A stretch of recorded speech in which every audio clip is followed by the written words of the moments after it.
ओम शांति। आप सभी को रक्षाबंधन के पर्व की बहुत बहुत मुबारक हो। और जिनको मैं देख नहीं पा रही हूँ, जिन्होंने अपने वीडियोस ऑफ रखे, आप नहीं चाहते हम आपको देखें? हाँ, है ना? क्योंकि अब वो समय आ गया कि ऐसे हाथों पर मिलकर राखी भी नहीं बांध पा रहे और फिजिकली पहुंच भी नहीं पा रहे, तो कम से कम दृष्टि से तो पहुंच सकते हैं ना। हम एक दूसरे तक दृष्टि पहुंचा सके, इतनी फैसिलिटी तो आपको देनी पड़ेगी। ऑल राइट, तो आज हम रक्षाबंधन पर ये क्लास कर रहे हैं। और वैसे तो जब राखी आती है तो बहनें भाइयों को तिलक करती हैं, फिर राखी बांधती हैं, फिर मुंह मीठा करती हैं। ये 3 चीज़ें मेनली करती हैं, है ना। और फिर भाई कुछ न कुछ उनको गिफ्ट देते हैं या दान देते हैं। तो ऐसे ही आज मैं आपको तिलक भी करूँगी, राखी भी बांधूंगी और मुख भी मीठा कराऊंगी, माना सूक्ष्म में। तो कैसे कराएंगे कि पहले मैं आपको कुछ ऐसी बातें बताऊंगी जो आपको यहाँ धारण करनी है। तो यहाँ धारण करना मतलब तिलक लगाना। ओके, तो इसको हम कहते हैं स्मृति का तिलक लगाना। क्या याद रखना है वो पहले सीखेंगे। तो ये यहाँ तिलक लगाना हो गया। फिर हाथों पे राखी बांधना मतलब कर्मों में क्या धारण करना है, कर्मों में क्या चेंजेस लाने हैं, वो सीख लिया। तो जैसे हाथ पर राखी बांध ली। और फिर मुंह मीठा करना माना वाणी के लिए भी कुछ सिखाऊंगी कि वाणी में किस तरह से मधुरता लानी है। तो आपको कुछ बातें यहाँ के लिए सीखनी है, कुछ बातें हाथों के लिए सीखनी है और कुछ बातें वाणी के लिए सीखनी है। और जब ये तीनों चीज़ें सीख लेंगे फिर आपको मुझे कुछ दान भी देना होगा, ठीक है ना। और वो दान क्या होगा कि जो छोड़ने को कहा जाए वो छोड़ना होगा। और जब आप ये सारी चीज़ें करेंगे तो फिर आपकी सुरक्षा आप ही हो जाएगी। तो यही क्लास आज हम पूरे 1 घंटे यही समझेंगे कि क्या करना है क्या नहीं करना है। और आप देखिए कि आज खास रक्षाबंधन के अवसर पर भी और वैसे भी हर एक के मन में एक ही सोच ज़्यादा से ज़्यादा चलती है, क्या होगा, है ना। Everybody is a little insecure about the future, कि भविष्य में क्या होगा, क्या होने वाला है। तो ये बातें अंदर बहुत चलती हैं। अब इसके लिए हम आज समझेंगे, जैसे कि शीर्षक भी है कि श्रेष्ठ कर्मों से अपनी सुरक्षा, जो श्रेष्ठ कर्मों के बल से या पवित्र कर्मों के बल से अपनी सुरक्षा कैसे करें। अब जैसे आप देखिए कोरोना वायरस आया, तो अब आपको पता चला कि आपको अगर सुरक्षा करनी है तो क्या करना पड़ेगा, हाथ धोने पड़ेंगे, मास्क पहनना पड़ेगा। लेकिन अगर कोई हाथ ना धोए, मास्क ना पहने और बस ये सोचते रहे कहीं मुझे कोरोना वायरस पकड़ तो ना ले, तो क्या उसके चिंता करने से वो वायरस उससे दूर रहेगा? हाँ या ना कहिए। नहीं रहेगा, है ना। तो चिंता करने से तो वायरस दूर नहीं रहेगा, कुछ करना पड़ेगा जिससे वो वायरस दूर रहे। और हाथ धोने से, मास्क पहनने से वो दूर रहेगा। तो कई बार लगता है वायरस तो गले को अटैक करेगा, तो फिर हाथ धोने से या मास्क पहनने से कैसे होगा। तो गले में जाएगा तो गले का कुछ करना पड़ेगा। लेकिन वास्तव में ट्रांसमिट कहाँ से होता है, उसका लिंक हमें विज्ञान ने समझाया कि हाथों पर, हाथों से ही सारा ट्रांसमिशन होता है या सांस से होता है। और हाथ जब चेहरे पर, आँखों पर, मुख पर जाता है तो उससे फिर प्रॉब्लम आती है।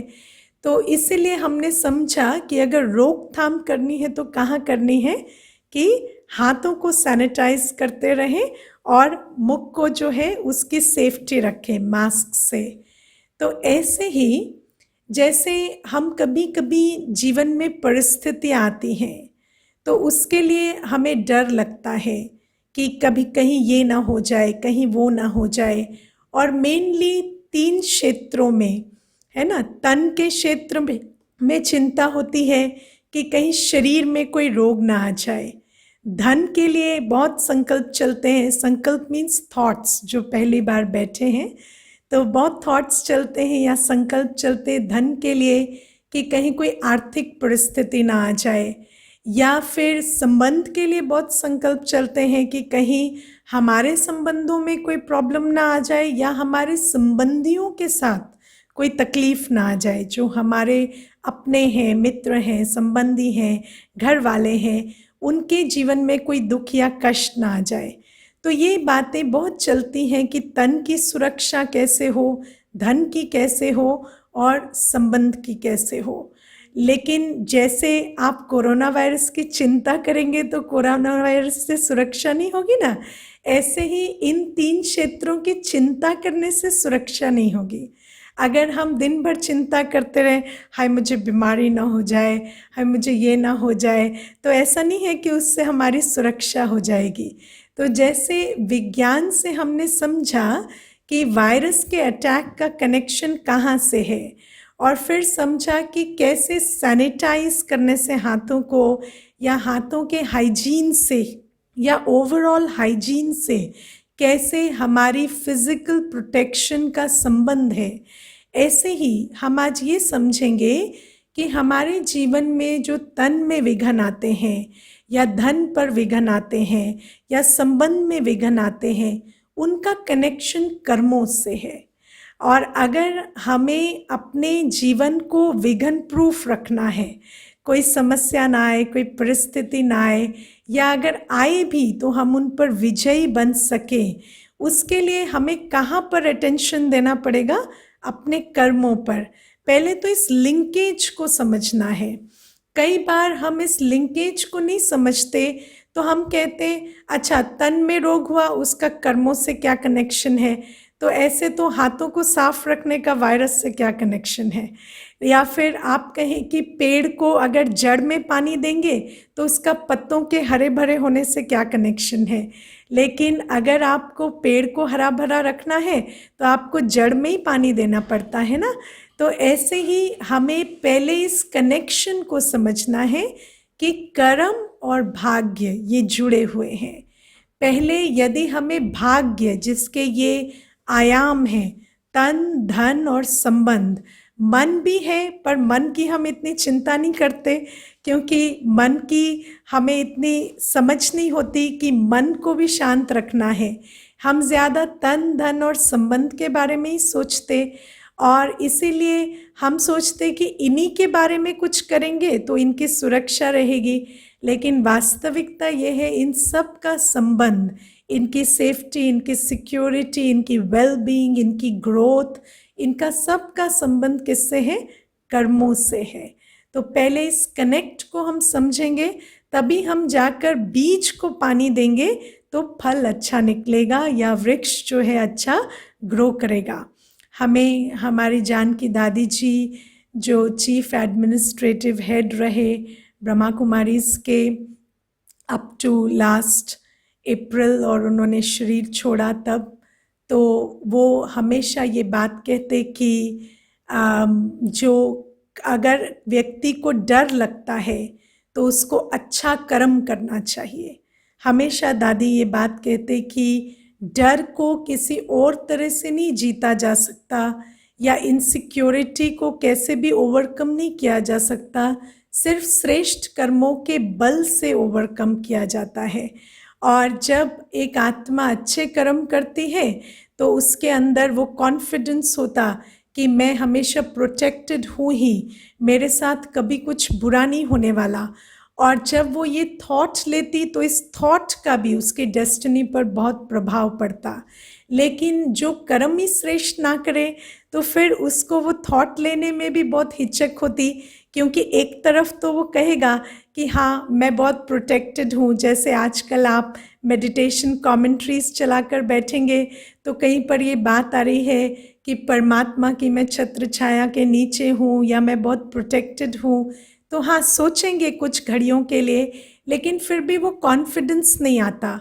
कई बार वो कमेंट्रीज सुनते या ये बातें सुनते भी कि भगवान हमारे साथ है या भगवान की हम छत्र छाया में है, वो कॉन्फिडेंस नहीं आता, क्योंकि वास्तव में मेरे साथ कुछ गलत नहीं होगा या मैं हमेशा प्रोटेक्टेड हूँ, इसका कॉन्फिडेंस उस आत्मा को आता जो बहुत श्रेष्ठ कर्म करती। तो आज हम इसीलिए ये बात समझेंगे कि जैसे हाथों को सैनिटाइज करने से आज वायरस से सुरक्षा होगी, ऐसे कर्मों को सैनिटाइज करने से कैसे हमारी जो जीवन की सुरक्षा होगी। और कर्मों को सैनिटाइज करने का क्या मतलब है वो मैं आज के पूरे सत्र में आपको शेयर करूंगी। तो सबसे पहली बात है कर्म क्या है, क्योंकि सभी इस तरह की बात करते हैं गुड डीड्स या अच्छे कर्म, लेकिन अच्छे कर्म क्या होते हैं या फर्स्ट सबसे उससे भी पहले कर्म क्या होता है वो हमें समझना है। तो कई बार हम सोचते हैं जो हम हाथों से करते या शरीर से करते वही कर्म होता है, लेकिन कर्म 3 लेवल्स पर होता है। जो हम सोचते हैं वो भी कर्म, जो हम बोलते हैं वो भी कर्म, जो हम करते हैं हाथों से, चाहे वो हम लिखते पढ़ते हैं, चाहे हम कोई धन खर्च करते हैं या कोई हम हाथों पैरों से काम करते हैं, शरीर से कोई कर्म करते हैं, वो भी कर्म। तो 3 लेवल्स पर कर्म होता है, मनसा वाचा और कर्मणा, माना सोच, बोल और कर्म, शरीर से किया गया कर्म। तो तीनों की जो सैनिटाइजेशन है वो हमें करनी पड़ेगी। अब इस समय हमारे मन में बहुत सारी अशुद्धियां हैं। मन क्या करता है? मन सोचता है। मन में सोच और फीलिंग्स, प्राइमरीली ये 2 चीज़ें चलती हैं। तो हमारे मन में जो सोच चलती है और जो फीलिंग्स हैं वो प्योर नहीं है या वो शुद्ध नहीं है या वो क्लीन नहीं है, हम कहेंगे। तो वो जो इम्प्योरिटी है मन की या अशुद्धि है मन की, वो किस किस रूप में आती है, आप मुझे लिखकर थोड़ा कमेंट्स में बताएंगे कि आपके अंदर मन में जो इम्प्योरिटी है वो किस किस तरह की है। अगर मैं आपको पूछूं कि मन में आपके क्या क्या इम्प्योर फीलिंग्स या इम्प्योर थॉट्स चलते हैं, जिसको आप समझते हैं ये इम्प्योर है या ये अशुद्ध है, वो कौन से थॉट्स हैं, तो आप मुझे चैट पर लिख कर बताएंगे कि कौन से थॉट्स हैं या मन की कौन सी एक्टिविटीज़ हैं जिसको आप इम्प्योर समझते हैं। तो यहाँ कमेंट्स आ रहे हैं, anger, laziness, lies, fear, angry reaction, jealousy, hate, ill feeling towards others, anger, lust, depression, jealousy, revenge, है ना, एंगर एंड फियर, गुस्सा, फियर, ईगो, एंगर, ओके है ना। तो मोस्टली जो बातें आ रही, किसी के बारे में बुरा सोचना, कोई आत्मा मेरे अकॉर्डिंग नहीं चले तो उसके बारे में व्यर्थ सोचना, एंगर एंड ईर्ष्या, ओके। तो मोस्टली जो सभी लिख रहे हैं वो फियर, एंगर, जेलसी, ये बातें ज़्यादा हैं। लेकिन मैं अगर आपको कहूँ कि क्या ग्रीड बुरा कर्म है, तो ग्रीड को हम ज़्यादातर ये नहीं सोचते कि ग्रीड जो है वो हमारे थॉट में जब आती है तो कोई बुरा कर्म है। या मैं कहूँ अटैचमेंट किसी के लिए, क्या वो बुरा कर्म है? तो अटैचमेंट को कोई ये नहीं समझते कि ये बुरा कर्म है, या ये नहीं सोचते कि हमारे अंदर अगर किसी के प्रति वरी चल रही है, चिंता, तो वो बुरा कर्म है। तो मोस्टली हम जब फियर, जेलसी या फियर, इरिटेशन और एंगर की बात करते हैं, लेकिन ग्रीड को, अटैचमेंट को, वरी को, इन चीज़ों को हम ज़्यादातर नेगेटिव थॉट्स की तरह नहीं लगते, more than normal attachment. Okay, है ना। तो हम ये जो चीज़ों को हम ज़्यादातर नहीं समझते कि ये हमारे अंदर नेगेटिव थॉट्स चल रहे हैं या ये थॉट्स हमारे अंदर नहीं चलने चाहिए।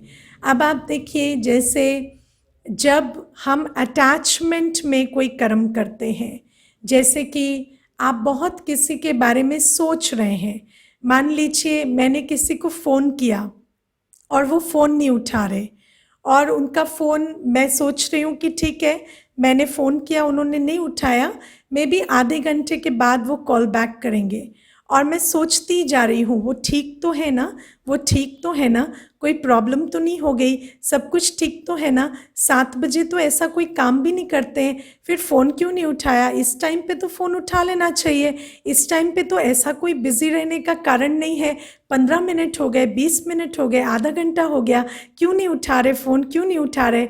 उसके बाद जब वो फ़ोन करते हैं, मे बी 3 घंटे के बाद या 4 घंटे के बाद, तो मैं उनसे, वैसे तो मैं उनके लिए कंसर्न्ड हूँ या मुझे उनसे प्यार है, लेकिन मेरी टोन कैसे होगी जब वो फ़ोन उठाएंगे, फ़ोन क्यों नहीं उठा रहे हो, ये क्या बात है, मैं आधे घंटे से या 3 घंटे से ट्राई कर रही हूँ, मैं सोचती जा रही हूँ, किसी की कदर ही नहीं है। तो वैसे तो आप उनसे प्यार करते हैं, लेकिन अभी उनको दे क्या रहे, उनको अपना एंगर ही दे रहे हैं ना। या आप कहते हैं ये प्यार है या कंसर्न है, लेकिन जो अंदर से चलता है वो तो फिर एंगर की तरह या कंप्लेंट की तरह या क्रिटिसिज्म की तरह ही आ जाता है। तो ये जो अटैचमेंट है, इसके कारण भी हमारे किसी के प्रति अच्छे विचार नहीं चलते, क्योंकि हम चाहते हैं कि वो हमारे टाइम से, हमारी एक्सपेक्टेशन के हिसाब से चले, लेकिन हम इस बात को भूल जाते हैं कि जो सामने वाला व्यक्ति है उसकी भी अपनी एक चॉइस है, उसकी भी अपनी एक रिदम है, और वो उसी हिसाब से चल सकेगा। तो किसी को स्पेस ना देना, ये चीज़ भी हम करते जब हम अटैचमेंट में होते। तो अटैचमेंट के कारण भी हमारे अंदर बहुत सारे नेगेटिव थॉट्स चलते हैं। मैं आपको एक छोटी सी बात बताती हूँ। एक बार मेरे पास एक माता आई तो मुझे कहती है कि मैं हस्बैंड से इतना प्यार करती हूँ और इतना उनको सम्मान भी देती हूँ, सपोर्ट भी देती हूँ, लेकिन हमेशा ही ना वो अपने पैसों का मुझ पर रौब दिखाते हैं और कहते हैं कि मैं कमा रहा हूँ तो तुम सब चल रहे हो, मेरे कारण सारा घर चल रहा है, और तुम करते ही क्या हो, तुम तो बैठे रहते हो। तो मुझे कहती है, पता नहीं दीदी, कभी वो हमारी मजबूरी समझ भी पाएंगे या नहीं, किसी दिन अगर उनको भी घर बैठना पड़े तो पता लगेगा कि ताने सुनना कैसा लगता है। तो आप देखो कि वैसे तो कह रहे हैं कि बहुत प्यार है, बहुत डेडिकेशन है, लेकिन उसी व्यक्ति के लिए कैसे संकल्प चल जाते हैं कि उसका काम अच्छा ना चले, या वो जो व्यक्ति है वो भी घर बैठ जाए तो उसको समझ आए। क्यों? क्योंकि जब अटैचमेंट होती है तो एक्सपेक्टेशन होती है, और जब एक्सपेक्टेशन फुलफिल नहीं होती तो पेन होता है, और जो दिल पेन में होता है वो किसी को दुआएं नहीं दे सकता। वो पेन, जो जिसके दिल में पेन है वो तो पेन ही देगा, और उस पेन बेस्ड थॉट में वो किसी को गुड वाइब्रेशंस या दुआएं तो नहीं देगा। तो ये बातें भी हमें समझनी होती है कि हमारा जो मन है वो जब अटैचमेंट बेस्ड थिंकिंग करता है तो भी वो थॉट बहुत नेगेटिव हो जाती है। कई बार आप देखिए, वैसे कहेंगे कि शुभ शुभ बोलो, है ना, लेकिन जब घर में बच्चा ही लेट आएगा तो बहुत सारे थॉट्स चलेंगे, कुछ हो तो नहीं गया, कुछ हो तो नहीं गया। उसी समय अगर नेबर आकर कह दे कि बच्चे को कुछ हो तो नहीं गया, तो कहेंगे अरे तुम्हारे मुख से तो कभी अच्छी बात निकलती ही नहीं, कभी कुछ अच्छा भी बोल दिया करो। लेकिन अपने मन में क्या सोच रहे हैं, वो यही सोच रहे हैं जो वो कह रहा है। तो ये अटैचमेंट में भी हमारे अंदर जो विचारों की क्वालिटी होती है वो चिंता की या पेन की या क्रिटिसिज्म की, ये वाली चलती है। तो इस तरह से अटैचमेंट के बेस पर भी जो थॉट्स चलते हैं उनको हम नेगेटिव ही कहेंगे। और चिंता, जैसे हम लोग तो कभी कभी सोचते हैं ना कि चिंता करना जैसे हमारा कोई धर्म है या हमारी मोरल ड्यूटी है, और अगर हम कुछ भी नहीं कर पा रहे किसी चीज़ के लिए तो चिंता करके तो अपना धर्म पूरा कर दें, है ना। जैसे हम टीवी के सामने बैठे हैं तो पूरे देश और पूरी दुनिया की चिंता कर रहे हैं, घर में बैठे हैं तो जो यहाँ है जो यहाँ नहीं है सबकी चिंता कर रहे हैं, और चिंता के जल से उनको जैसे सींचते ही जा रहे हैं, सींचते ही जा रहे हैं, और हम समझते हैं हम अपनी ड्यूटी पूरी कर रहे हैं। लेकिन चिंता में कभी भी आप अच्छे विचार तो नहीं चलाते, यही चलाते हैं कि उनके साथ ये ना हो गया हो, वो ना हो गया हो, या वो ठीक रहे। तो ठीक रहे मतलब ठीक नहीं है ना। पहले तो ये थॉट चलती है ठीक नहीं है और ठीक रहे, या ये पॉसिबिलिटी भी है कि ठीक ना हो, वो थॉट भी चलती है। और थॉट से तो हम रियलिटी को क्रिएट करते हैं। आइंस्टाइन ने कहा था your imagination is your preview to the future. तो जो आप आज इमेजिन कर रहे हैं उनके लिए, वही आप उनकी रियलिटी के रूप में क्रिएट करते जा रहे हैं। जैसे आप देखिए, आप सड़क पर चल रहे हैं और आपके अंदर विचार चल रहा है, आगे ना 100 मीटर पर एक पॉट होल है, मैं गिर ना जाऊँ, गिर ना जाऊँ, गिर ना जाऊँ, और आप अल्टीमेटली उसी पॉट होल में गिरते हैं। ये मोस्टली होता है। क्यों? क्योंकि जिस चीज़ की चिंता कर रहे हैं उसका इमेज क्या बना रहे हैं कि मैं गया और गिरा, मैं गया और गिरा। जब आप सोच रहे हैं गिर ना जाऊँ, तो आप गिरने की ही जो कल्पना है या वो चित्र बना रहे हैं। तो आपकी रियलिटी भी आपकी जो इमेजिनेशन है या कल्पना है उसी के साथ सिंक में होती है।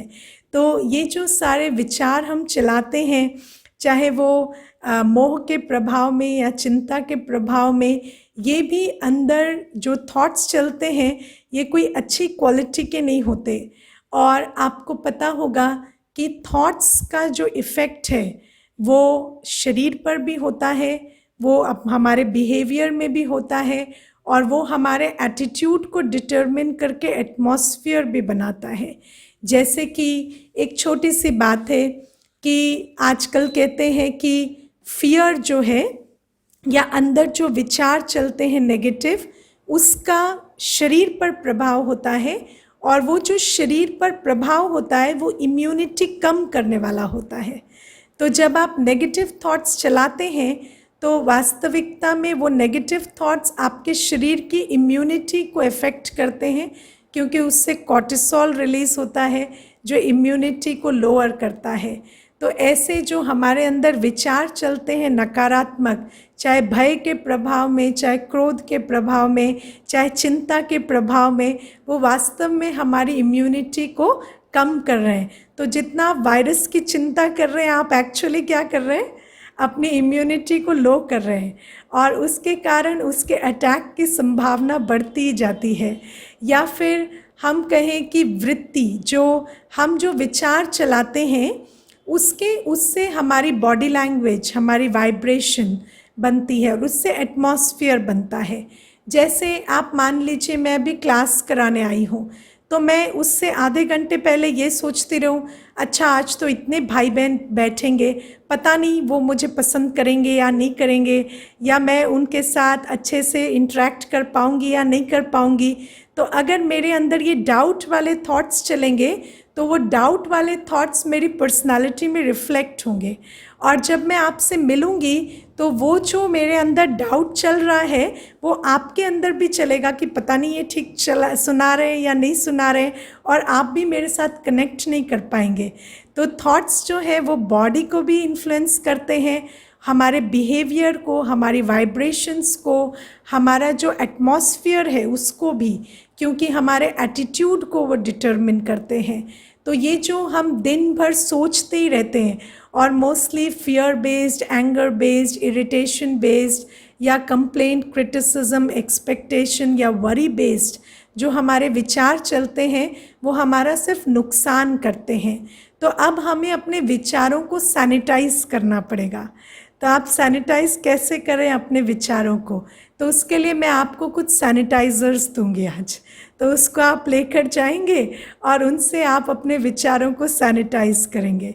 तो मोस्टली हमारे जो विचार हैं वो व्यक्तियों के प्रति, परिस्थितियों के प्रति, और परिस्थितियों में शरीर की परिस्थिति या जो बाहर के वातावरण की परिस्थिति दोनों आती है। तो शरीर के प्रति, परिस्थितियों के प्रति और व्यक्तियों के प्रति, ये 3 तरह से हमारे जो विचार हैं वो नेगेटिव इमोशंस पर बेस्ड चलते हैं।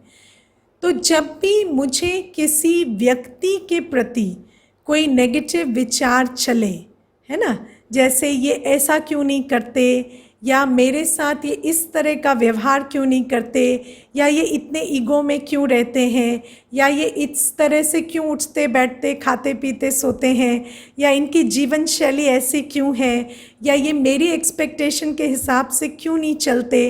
तो जब भी हमारे को ये वाले विचार चले तो आप अपने अंदर फिर क्या थॉट चलाएंगे? 2 तरह के सैनिटाइजर्स आप यहाँ यूज़ करेंगे। पहला, हर आत्मा यूनिक है, हर व्यक्ति जो है वो एक सोल है। आप में से ऑलमोस्ट सभी को सोल का परिचय मिला हुआ है, जिनको नहीं मिला है वो राजयोग का कोर्स करेंगे, उसमें हम सब परिचय देंगे आपको। और बाकी every individual that you interact with is a soul. हर आत्मा जो है वो यूनिक है और हर आत्मा का अपना एक ढंग होता है हर काम करने का, उसकी अपनी एक पर्सनालिटी होती है, उसका अपना एक संस्कार होता है और हर एक का जो संस्कार है वो अलग होता है, कोई गलत नहीं होता, है ना। तो आज से आप किसी को भी गलत की जगह अलग समझेंगे, ये मेरे से डिफरेंट है पर ये गलत नहीं है। मैं आपको एक छोटी सी इसमें अपने पर्सनल अनुभव की बात बताती हूँ। हम लोग 3 जने हैं सेवा पर एक सेंटर पर, तो सबका अपना अपना संस्कार है।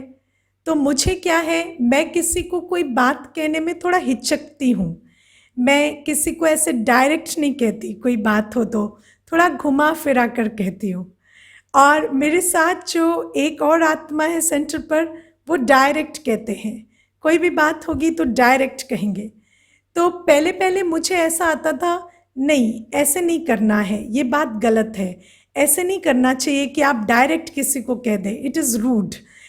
लेकिन ऐसा हुआ 3-4 ओकेजन्स पर कि जैसे मैंने एक बात कही, थोड़ी घुमा फिरा कर कही, उन्होंने कही तो डायरेक्ट कही, और उसके बाद आधे घंटे के बाद किसी का फ़ोन आया और उन्होंने कहा, दीदी कई दिनों से ना आप वो बात समझा रहे थे, पर आज जब उस आत्मा ने समझाई ना तो एकदम से समझ में आ गया कि ये करना है।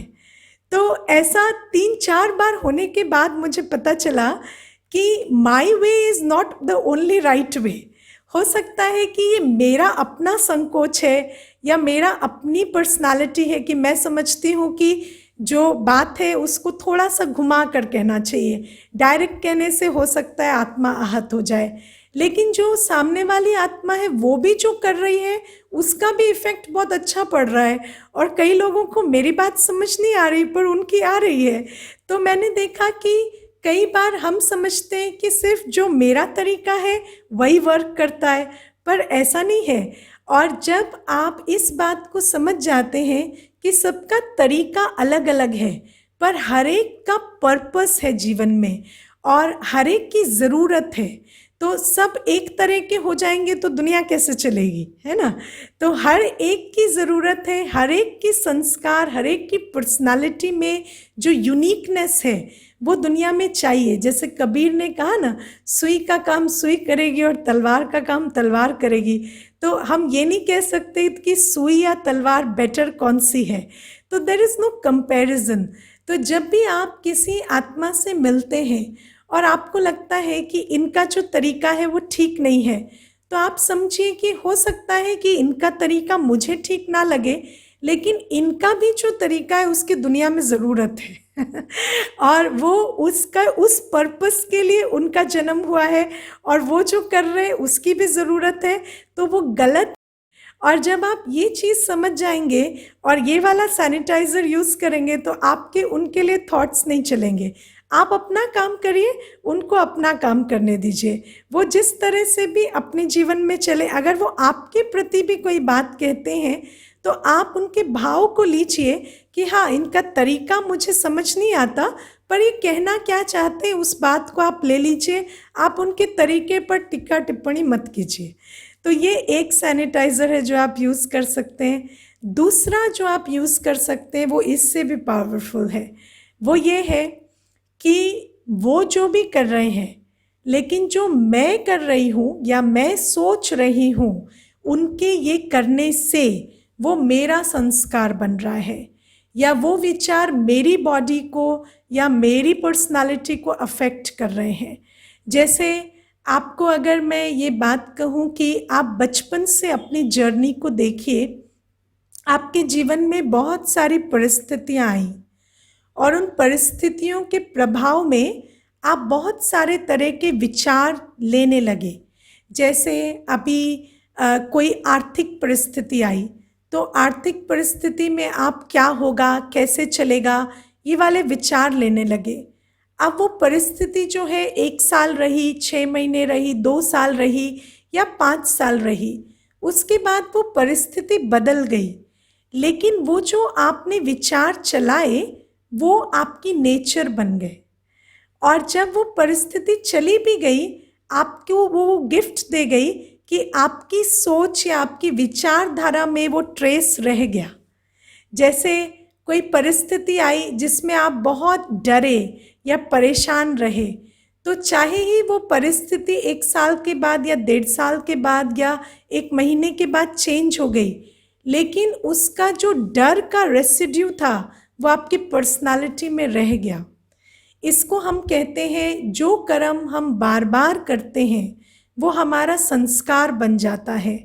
और परिस्थिति बदल जाती है पर संस्कार नहीं बदलता, और हमारा जो संस्कार होता है वो हमें दुख देता रहता है। जैसे मैं आपको एक इंसिडेंट बताती हूँ। एक बार एक कपल से हम मिले तो बहुत उदास, बहुत भयभीत और बहुत परेशान थे। तो जब मैं उनसे मिली तो मैंने कहा, आप मुझे ठीक से नहीं लग रहे, क्या कारण है? तो मुझे कहते, दीदी हम दोनों को कैंसर हो गया था। तो मैंने कहा, अच्छा तो अभी कैंसर किस स्टेज पर है या क्या हाल है?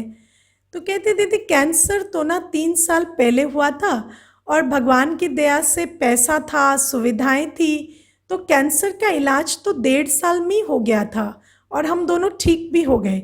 तो मैंने कहा, फिर क्या हुआ? तो बोले, वो कैंसर के दौरान इतना चिंता हुई, इतना डर लगा, डिप्रेशन हो गया, और वो डिप्रेशन जाता नहीं है। तो आप देखिए कि जो हम शरीर में जो परिस्थिति आई या जो संबंध में आई या जो बाहर आई धन पर, वो तो आती है और चली जाती है, लेकिन जो हम उसके प्रभाव में सोचते रहते हैं वो सोच हमारी आदत बन जाती है, और उस सोच की आदत के जंजाल से हम अपने आप को फ्री नहीं कर पाते। और इसीलिए ये जो वायरस की भी सिचुएशन है, इसमें हमें ये बात समझनी है कि कल वैक्सीन आ जाएगी, ये वायरस की समस्या तो ख़त्म हो जाएगी, लेकिन हम इस समस्या से नहीं जूझ रहे हैं। हमारी समस्या ये है कि जब वैक्सीन आकर इलाज हो भी जाएगा बीमारी का, तब भी क्या हमने जो अभी डर का संस्कार बनाया या परेशान होने का संस्कार बनाया, क्या वो संस्कार खत्म हो जाएगा? क्योंकि ये तो हमारी पर्सनालिटी बनती जा रही है।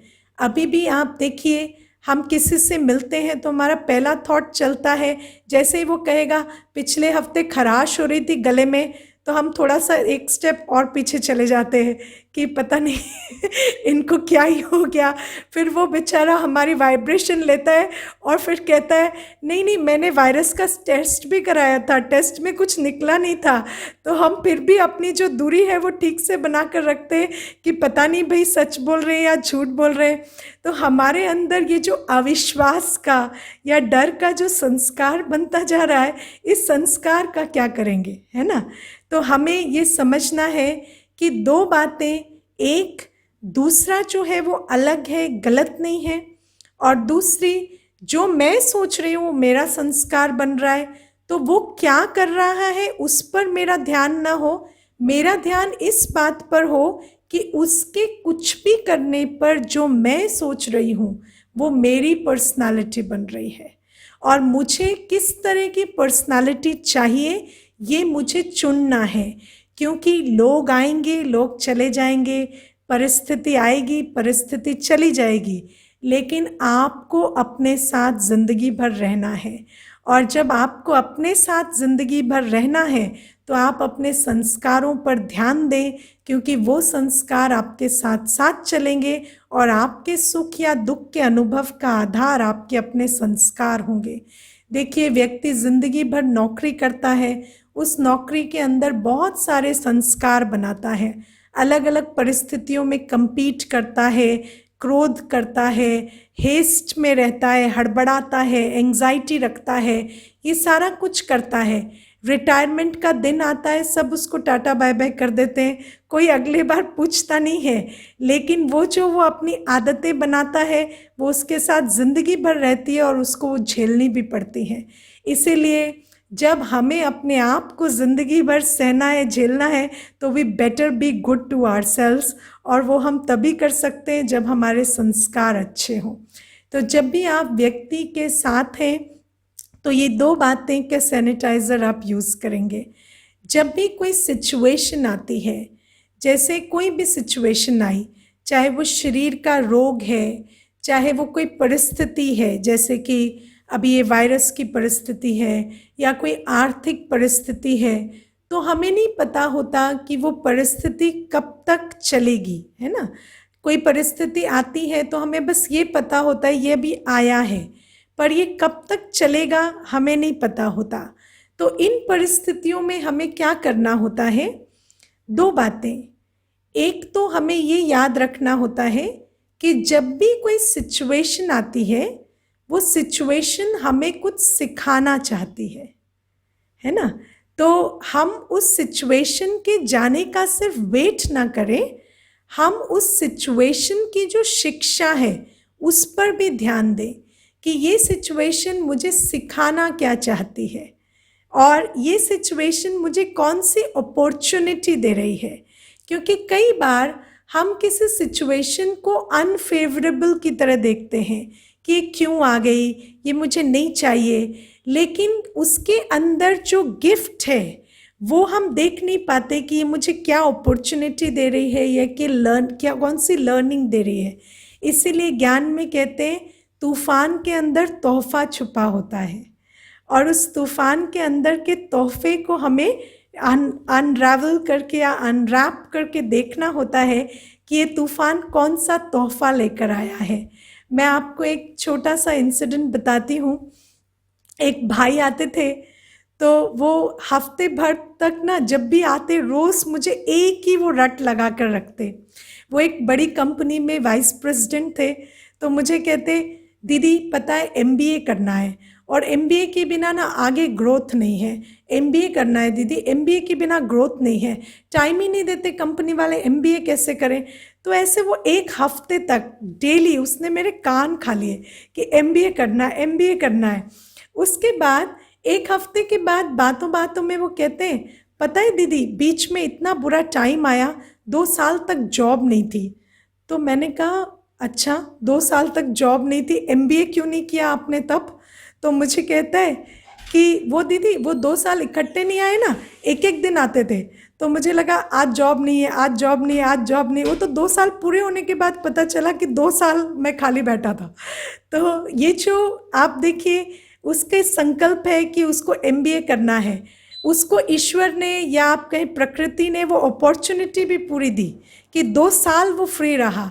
लेकिन हमारा फोकस इतना होता है कि ये परिस्थिति प्रतिकूल है या ये परिस्थिति अनफेवरेबल है या आई डोंट वांट इट, कि हम उसके अंदर जो छिपा हुआ गिफ्ट है उसको देख नहीं पाते। अब आप एक छोटी सी बात देखिए, कोरोना वायरस से पहले हर कोई कहता था छुट्टी नहीं मिलती, छुट्टी नहीं मिलती, परिवार के साथ टाइम नहीं स्पेंड कर सकते, और अभी कहते हैं ये परिवार के साथ टाइम स्पेंड करना बहुत मुश्किल है। तो ये क्यों?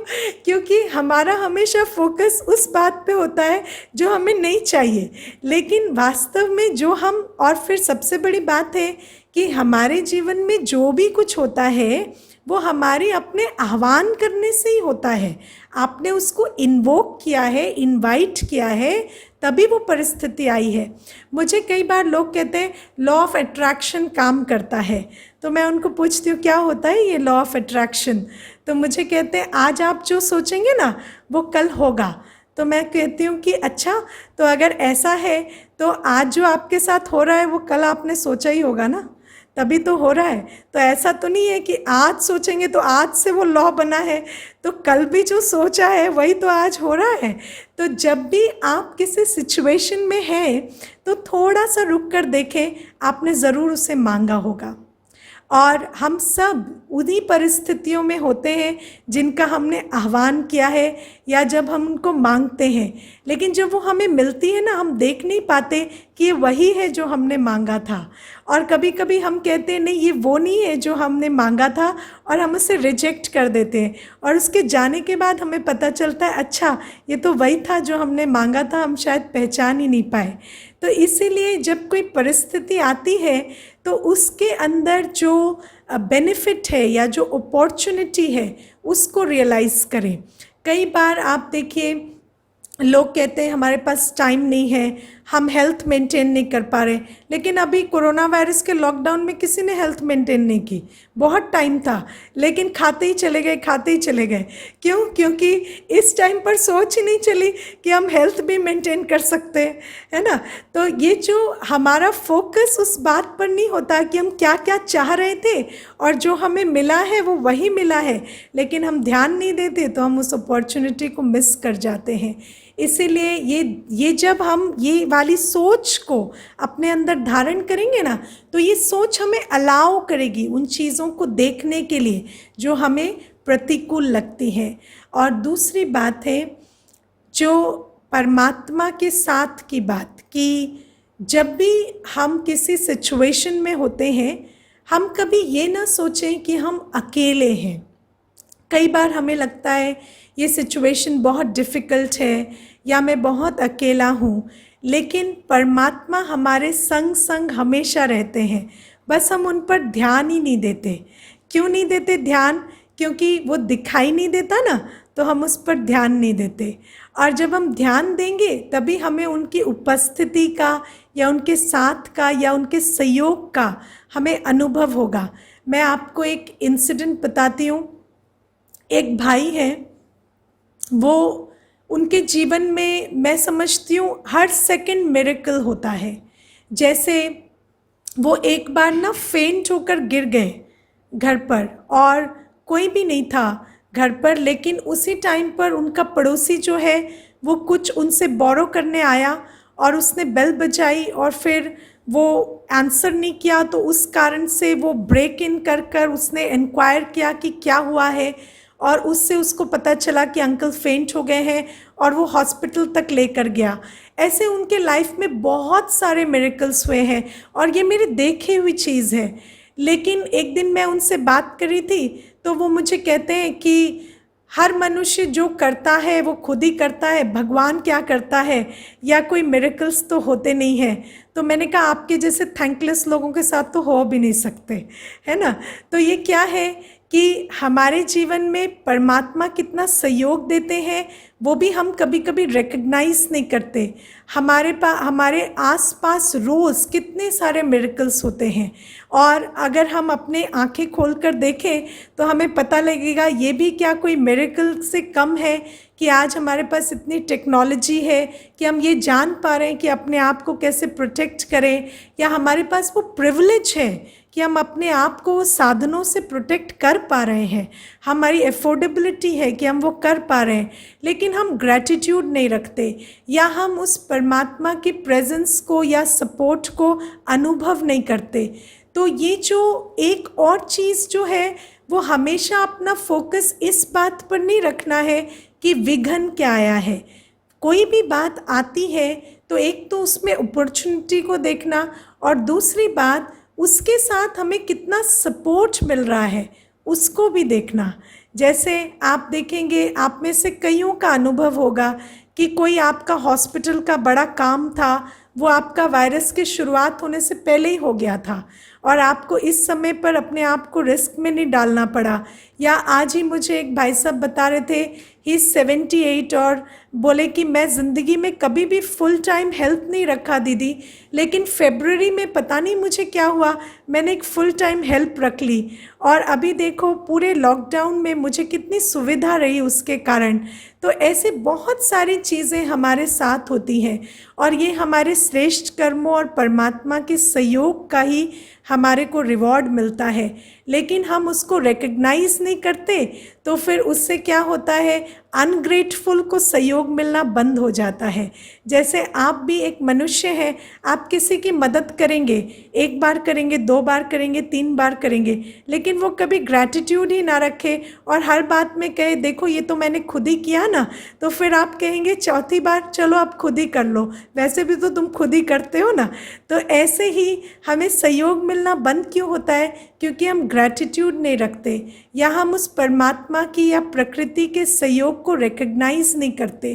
तो हम जब भी परिस्थिति आए तो 2 चीज़ों पर फोकस रखें, एक अपॉर्चुनिटी उसमें क्या हिडन है और दूसरा कि परमात्मा का हमें कितना सहयोग मिल रहा है उसमें, या हमें कितनी आसपास से भी सहयोग मिल रहा है या प्रकृति से भी कितना सहयोग मिल रहा है, उसको भी हम रिकग्नाइज़ करें। तो ये कुछ एक ऐसी बातें हैं जो आप जब अपने मन में रखेंगे तो आपका मन बहुत शुद्ध रहेगा और आपके मन में चिंता, भय, परेशानी, नेगेटिव थॉट्स, क्या क्यों वाले थॉट्स नहीं चलेंगे। अब ये हुई मन की शुद्धता की बात। ऐसे ही वाणी की बात, वाणी को हमेशा मीठा रखिए, इसीलिए राखी पर मीठा खिलाते हैं क्योंकि रक्षा हमारी मीठी वाणी से होती है। मैं आपको एक एग्जाम्पल देती हूँ इसमें। एक भाई को मैं जानती हूँ, वो किसी गवर्नमेंट में बड़ी पोजीशन पर काम करते थे। तो वो अपनी ज़िंदगी में उन्होंने कभी पैसे का कोई गड़बड़ नहीं की, कोई करप्शन नहीं किया और अपनी लाइफ में बहुत ही ज़्यादा वो ईमानदारी से चले। लेकिन उनके ऊपर एक केस हो गया और वो केस क्यों हो गया, क्योंकि वो उनके पास स्किल बहुत थी, तो उस स्किल के कारण उनको अहम बहुत था और उस अहम के कारण जब भी कोई उनसे बात करता तो वो उनको ऐसे एहसास दिलाते कि आपको तो कुछ नहीं आता, मुझे ही आता है। और जब भी किसी की मदद करते तो बहुत उन पर एहसान जता कर करते। तो उसी कारण से इतने लोगों के उनके प्रति नेगेटिव एटीट्यूड था कि लोगों ने मिलकर उन पर केस एक झूठा लगा दिया था। और वो मुझे हमेशा कहते, दीदी भगवान कहता है कि जो करप्ट नहीं होता, जो अच्छे कर्म करता है उसके साथ अच्छा होता है। तो लेकिन मैंने तो कभी कोई चोरी नहीं की, कोई करप्शन नहीं किया। तो मैं उनको हमेशा यही कहती कि कर्मों को समझना बहुत ज़रूरी है। कोई ज़रूरी नहीं है कि आपका करप्शन ही आपको फंसाए। कभी कभी आप वाणी से किसी को दुख देते हैं और दुश्मन बना देते हैं और वो जो व्यक्ति है वो या तो आपके अगेंस्ट कुछ कर देता है या आपको टाइम पर सहयोग नहीं देता। कई बार ऐसा भी होता है कि जब आपको कोई डिफ़िकल्ट टाइम आई तो आप उसी व्यक्ति के साथ फंस गए जिसको आपने वाणी से बहुत दुख दिया है। तो इसी कारण से वाणी को मीठा रखना, चाहे आपको कोई पसंद आए या ना आए, आप कभी किसी को अपने मुख से कोई ऐसे वचन ना कहें जो उसके ईगो को हर्ट करें या उसे दुख दें। तो मीठी वाणी बोलना ये हमें सीखना चाहिए। और सबसे बड़ी बात यह है कि हम जब किसी को भी कड़वा बोलते हैं तो ये हमारे अपने संस्कार के कारण होता है। हम कहते तो यही है कि हम चाहते हैं वो इम्प्रूव करे या ये गड़बड़ ना करे, लेकिन वास्तव में हम कंट्रोल नहीं कर पाते अपनी वाणी को क्योंकि हमने अपनी वाणी को इतना मैला किया है। इसीलिए ये भी हमें एक आदत डालनी चाहिए कि मीठा बोलें, चाहे कोई भी परिस्थिति हो, हमारे मुख से कभी कोई गलत शब्द ना निकले। मैंने ऐसे बहुत सारे केसेस देखे हैं जहाँ पर सामने वाले ने आपको 10 बातें कही, आपने एक कही, लेकिन वो एक आपको बहुत भारी पड़ गई, उसकी 10 उसको भारी नहीं पड़ी। तो ये जो बातें हैं, चाहे कोई आपको कितना भी उकसाए, चाहे कैसी भी परिस्थिति हो, आप अपनी वाणी की मर्यादा को रखिए कि मुझे किसी को कोई एक एक्स्ट्रा लाइन नहीं बोलनी है या कोई कुशब्द नहीं बोलना है। ये मेरी वाणी की शुद्धता की बात है कि मैं मीठा बोलूं। इसको हमें वाणी में धारण करना बहुत ज़रूरी है। और कर्मों में भी हमें ध्यान रखना होता है कि हम पैसे के हिसाब से मोस्टली कर्मों की जब हम बात करते हैं तो धन में करप्शन हम ना करें, या हम कोई ऐसा कर्म ना करें किसी को दुख पहुंचाने का, या किसी को पीड़ा देने का, या किसी का हक छीनने का, या किसी आगे बढ़ते को पीछे खींचने का। ऐसे वाले कर्म हम ना करें, क्योंकि ये कर्म हमें इनएविटेबली ऐसी परिस्थितियों में डालते हैं जिनके कारण हमें अंदर शंका होती है या भय होता है। और वास्तव में आपको हो सकता है कि जीवन में कोई परिस्थिति ना आए, लेकिन जिसको भय घेर लेता है उसके लिए कोई परिस्थिति की क्या ज़रूरत है, क्योंकि वो भय ही इनफ होता है हमारी सारी शक्ति ख़त्म करने, सारी खुशी ख़त्म करने के लिए। तो इसीलिए जो व्यक्ति हाथों से विकर्म करता है या वाणी से विकर्म करता है या मनसा में विकर्म करता है, उस आत्मा के अंदर कभी भी भय जो है वो फ्री नहीं रहता, या भय जो है वो विदाई नहीं लेता। वो भय उसके जीवन में हमेशा रहता है। और मैं आपको इसमें एक एग्जाम्पल दूंगी। जैसे भय जो होता है उसका कनेक्शन हमारे अपने किए गए कर्मों से होता है, जिसका हमें पता होता है कि हम ये कर रहे हैं, इसी के कारण से हमें भय होता है। आप मान लीजिए कि 2 बच्चे हैं। एक बच्चा है जिसके हाथों से एक वेस टूट गया और उसने उस वेस को छुपा दिया और किसी को पता नहीं लगने दिया और स्कूल चला गया। और जब वो घर आया तो उसको किसी ने डांटा भी नहीं, क्योंकि उस वेस का जो इल्ज़ाम था टूटने का वो किसी और पर लग गया था और वो ऑलरेडी डांट खा चुके थे। लेकिन ये जो बच्चा ये 3-4 दिन तक डरा रहेगा। क्यों? क्योंकि उसको पता है मैंने ये किया है। और दूसरा एक बच्चा है जिसने वेस नहीं तोड़ा, वो स्कूल से आया, उसकी पिटाई भी हुई कि भाई तुमने ये तोड़ कर छुपा कर रख दिया था और हमें बाद में मिला। उसको गुस्सा भी आएगा, लेकिन उसको कभी डर नहीं लगेगा, क्योंकि उसको पता है मैंने कुछ किया नहीं है। तो ये जो डर है ये बहुत सूक्ष्म होता है, और ये आत्मा जो कॉन्शियस है ना आत्मा का, वो जानता है कि मैंने ये विकर्म किए हैं। तो जब भी हम मन में, वचन में, कर्म में कोई भी नेगेटिविटी लाते हैं तो हमारे अंदर डर की जो शक्ति है वो बढ़ती जाती है, डर की एनर्जी जो है वो बढ़ती जाती है। और ये जो भय है यही हमारा आज की सबसे बड़ी प्रॉब्लम है। हमें रक्षा परिस्थितियों से नहीं, अपने डर के संस्कार से करनी है अपनी।